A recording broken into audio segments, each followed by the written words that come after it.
Los museos, los antiguos templos de las musas, las diosas de la memoria, son el tema del que vamos a ocuparnos a continuación. A lo largo de los últimos años, los museos han experimentado una evolución muy importante, pues de ser meros contenedores de colecciones de todo tipo, han pasado a convertirse en espacios con una vocación mucho más didáctica y de conexión con la sociedad a la que se dirigen. Hablamos de museos, museología y exhibición de obras de arte con María Dolores Antigüedad del Castillo, que es catedrática de Historia del Arte en la UNED.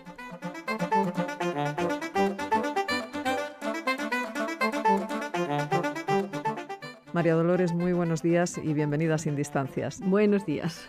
Bueno, para hablar de museología, yo creo que lo primero que habría que definir es qué es un museo y en qué consiste la museología, ¿no? Yo creo que sí. Los museos ahora mismo son lugares que despiertan realmente interés y, bueno, luego comentaremos algún ejemplo. Pero habría que partir de ese concepto de qué es la museología, ¿no? Pues realmente definiría como la ciencia que se ocupa de los museos, ¿no? Hay otro concepto parecido, que no necesariamente idéntico, que es museografía, que también es una ciencia que se ocupa de las técnicas del funcionamiento de un museo, ¿no? La museología sería la teoría y la museografía sería el ejercicio en los museos, ¿no? Ese tampoco es un criterio, digamos, muy extendido, ¿no? Porque, por ejemplo, en Francia se habla de muséologie y engloba las dos categorías. O sea que, en fin, yo creo que ni el ICOM, que es la institución para los museos a nivel internacional, pues tampoco tiene muy claro la definición de los dos conceptos. Pero, en fin, de alguna manera de lo que estamos hablando es de los museos. Yo creo que partir de algo que es lo que es el corpus jurídico, que de alguna manera sustenta cuál es la labor de los museos, ¿no?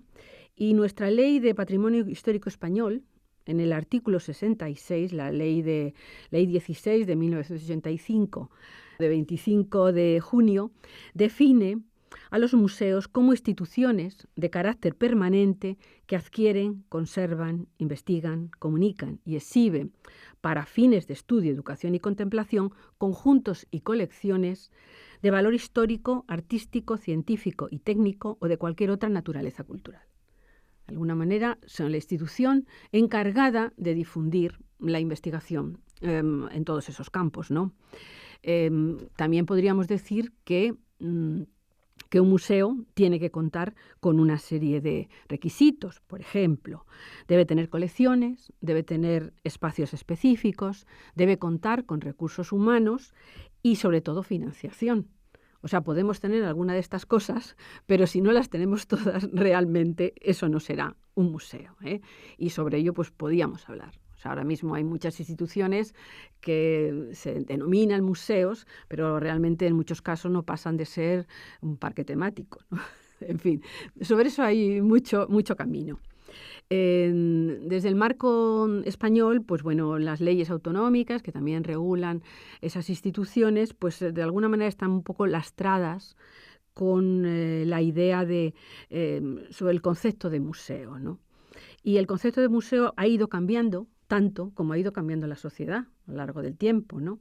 Ya después de la Segunda Guerra Mundial, nadie habla del museo como un lugar donde se catalogan y se guardan las cosas, como un pequeño almacén polvoriento, ¿no? Que lo mismo colecciona insectos como piedras, ¿no? Es decir, que, en fin, eso ya no es un museo, ¿no? Sino que el museo es una institución encargada de la educación, de la difusión y, por supuesto, bien comunicada con la sociedad.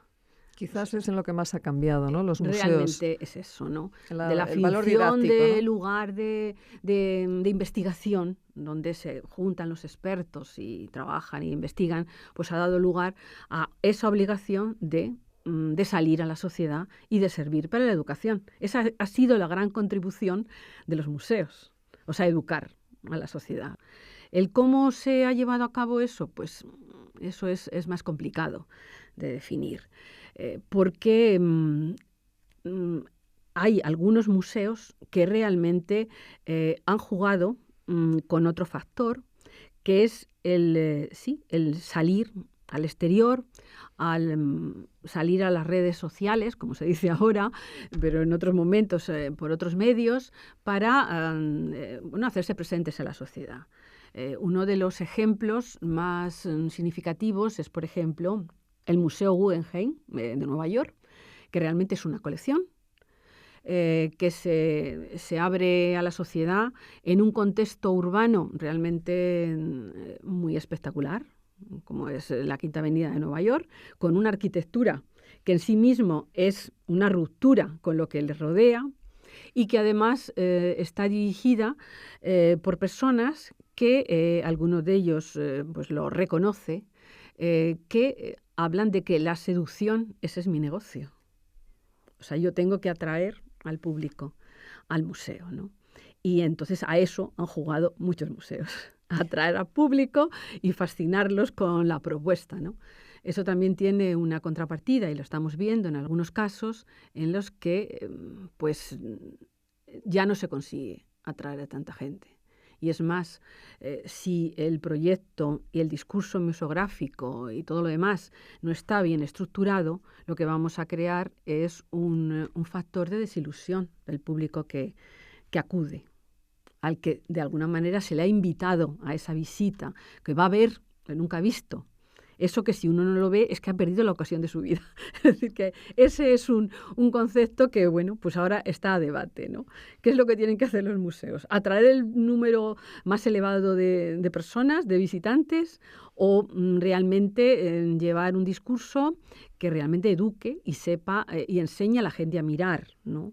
Porque uno muchas veces no sabe lo que va a ver. Si no se lo explican, si el discurso no está bien elaborado, si está el itinerario bien trazado, si no hay un gabinete de educación que de alguna manera haya preparado las visitas para atender a públicos muy diversos, pues entonces el proyecto será fallido, ¿no? Aunque a lo mejor hemos conseguido una cantidad enorme de visitas, pero la gente saldrá con la idea de, pues vale, para eso no hacía falta tanto. O sea, en fin, esa es un poco la tesitura en la que ahora mismo los museos se encuentran.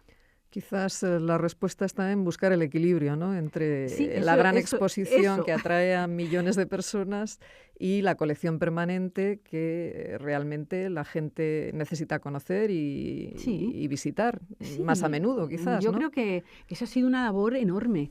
O sea, no solamente en España, quiero decir en el resto del mundo.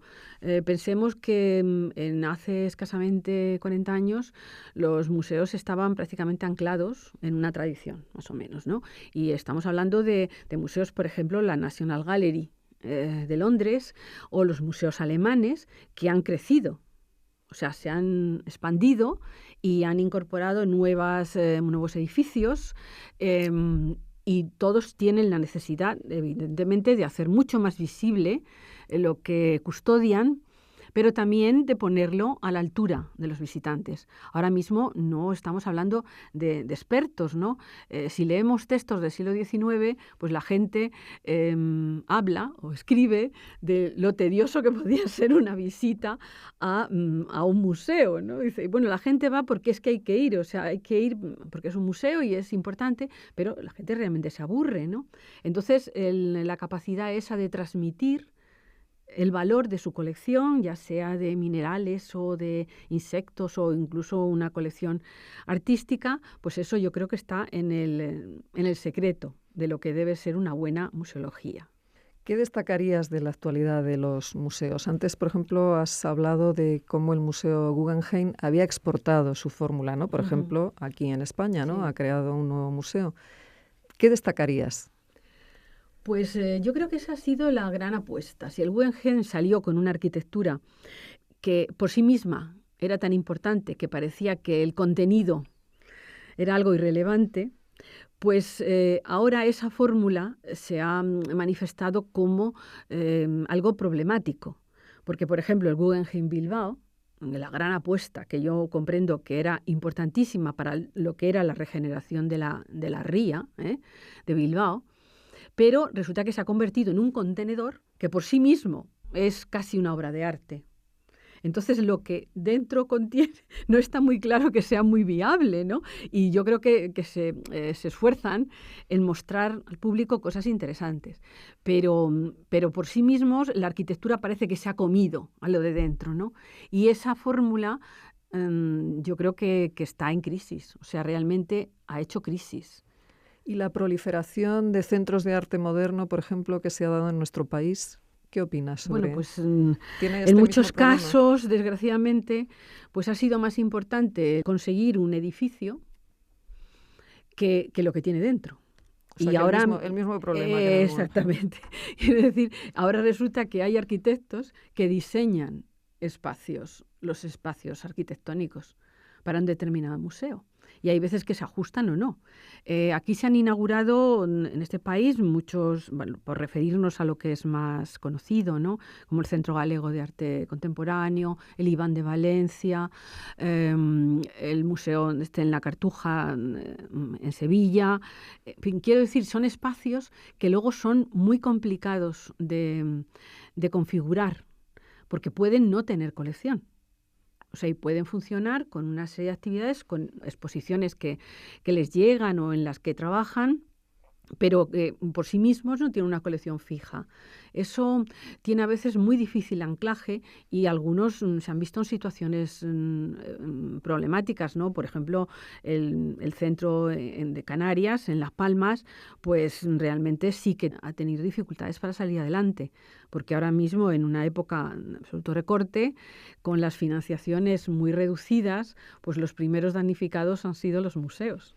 Y si el Museo del Prado se queja, pues ¿qué no será? No qué sucederá en otros sitios, ¿no? Que a lo mejor no tienen tantos recursos, ¿no? Porque al fin y al cabo, un museo como el Prado es el mascarón de proa del arte en España. O sea, es el museo histórico por antonomasia, ¿no?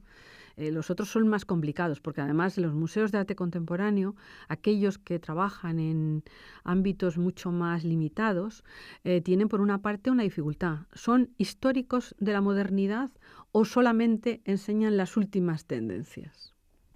Buena pregunta. Entonces, de alguna manera, casar esas dos cosas, yo creo que es muy, muy problemático, sobre todo si uno se dirige a un ámbito territorial pues, más reducido, ¿no? O sea, no es lo mismo hablar de Barcelona que hablar de una provincia, en cierto modo, un tanto remota, que sí, que tendrá visitantes a lo mejor algunas épocas durante el año, pero en otros que luego la población que puede disfrutar de ello pues está muy reducida. Si no hay realmente unas labores importantes de mecenazgo, que creo que es la gran deuda que este país tiene, el crear una ley de mecenazgo que de alguna manera invite a la gente a apoyar las labores de educación y de difusión de la cultura, pues realmente es complicado el día a día. Y bueno, pues también hay otras instituciones que aparecen cerca de las elecciones y que luego resulta que nadie sabe qué camino van a tomar, ¿no? O sencillamente, bueno, pues tienen muy serias dificultades para salir adelante el día a día. Y instituciones que a lo mejor funcionan con una colección, que puede ser una colección en depósito, pero que luego después, si son artistas ya muertos con herederos, pues no siempre es fácil salir adelante el día a día. De todas maneras, los museos siguen siendo esos lugares en los que nos sentimos fascinados y a los que se nos invita a entrar, aunque solo sea por curiosidad. Yo creo que sí merece la pena visitarlos. Yo también. Muchísimas gracias, María Dolores Antigüedad, catedrática de Historia del Arte en la UNED. Muy bien, pues muchas gracias, Clara, ha sido un placer. Igualmente.